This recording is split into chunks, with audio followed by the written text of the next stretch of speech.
Imaginez un instant, un futur où on pourrait traiter des maladies incurables simplement en utilisant notre propre biologie. Eh bien ce futur, il est peut-être plus proche qu'on ne le pense, et il est au cœur d'une véritable bataille stratégique mondiale. Aujourd'hui, on va décortiquer ensemble le plan de l'Europe pour essayer de devenir un champion de la biotechnologie. Et pour ça, on va se plonger dans un document clé du Parlement européen. Alors attention, on ne sort rien de notre chapeau.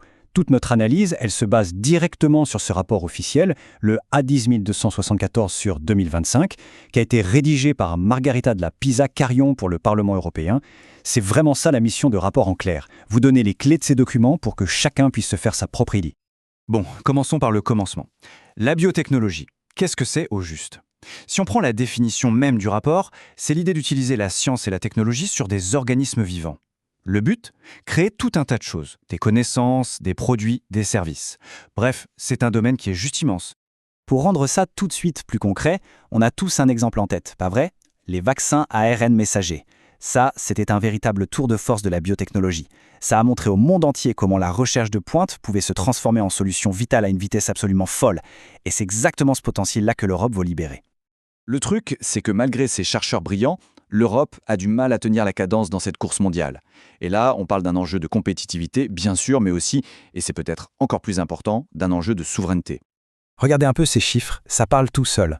En 2020, les États-Unis déposaient quasiment 40% des brevets en biotech. L'Union européenne, à peine 18%. C'est un écart énorme.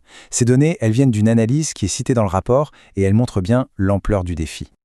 Mais alors, pourquoi ce retard ? Le rapport met le doigt sur plusieurs gros problèmes. D'abord, un vrai casse-tête réglementaire. Les règles changent d'un pays à l'autre. Ensuite, le nerf de la guerre, l'argent. Il y a un manque de financement pour les jeunes pousses. Et enfin, cette difficulté qu'on a en Europe à transformer une super idée de labo en un produit concret sur le marché. C'est un vrai parcours du combattant. Face à ça, l'Union européenne ne compte pas rester les bras croisés, évidemment.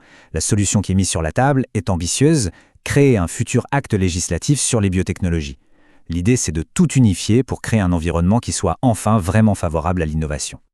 Et ce plan, il s'articule autour de 4 grands axes. D'abord, et c'est la base, simplifier les règles du jeu.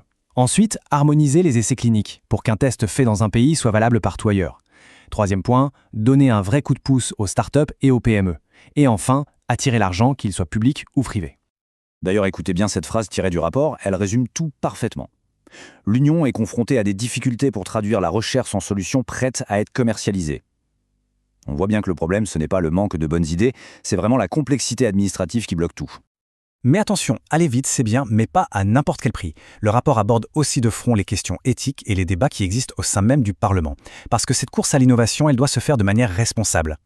Et la question, elle est clairement posée. Est-ce que cette accélération est sans risque ? Est-ce qu'on n'ouvre pas une boîte de Pandore ? Le document parlementaire se penche donc très sérieusement sur les garde-fous à mettre en place pour ne pas déraper. Et sur ce point, le rapport est très clair. Il y a des lignes rouges à ne pas franchir. Le respect absolu de la dignité humaine, la prévention de toute discrimination génétique et l'interdiction formelle de toucher à l'ADN qui se transmet de génération en génération. La transparence et le dialogue avec les citoyens sont aussi vus comme essentiels. Par contre, et c'est très important de le souligner pour avoir une vision complète, tout le monde n'est pas d'accord. Une opinion minoritaire a été ajoutée en annexe du rapport. Ces auteurs critiquent une approche qu'ils trouvent idéologique et une tendance à vouloir tout centraliser à Bruxelles, ce qui, selon eux, empiète sur le pouvoir des États. Ok, donc au-delà de tous ces débats politiques, qu'est-ce que ça pourrait changer pour nous, concrètement, dans notre vie de tous les jours ? Pour notre santé, pour notre économie ? Eh bien voilà pourquoi ce sujet est si important. Si ce plan fonctionne, ça pourrait vouloir dire un accès beaucoup plus rapide à des traitements révolutionnaires comme la médecine personnalisée. Ça veut aussi dire renforcer notre autonomie sanitaire pour ne plus jamais dépendre des autres. Et bien sûr, c'est un gisement d'emplois très qualifié. Et pour vous donner une idée du poids économique, ce n'est pas rien. Déjà en 2018, la biotech santé, c'était 31 milliards d'euros de PIB dans l'Union. Le potentiel de croissance est donc absolument colossal. On arrive donc à la fin de ce décryptage avec une question qui résume finalement tout l'enjeu. L'Europe est à la croisée des chemins. Est-ce qu'on peut rattraper notre retard technologique, stimuler l'innovation à fond, tout en restant fidèle à nos valeurs, à notre modèle éthique ? C'est tout le défi qui attend l'Europe. Voilà, j'espère que ce décryptage vous a permis d'y voir un peu plus clair. Si c'est le cas, pensez à vous abonner à Rapports en clair et surtout, activez la petite cloche pour ne manquer aucune de nos prochaines analyses. Merci de nous avoir suivis et à très bientôt.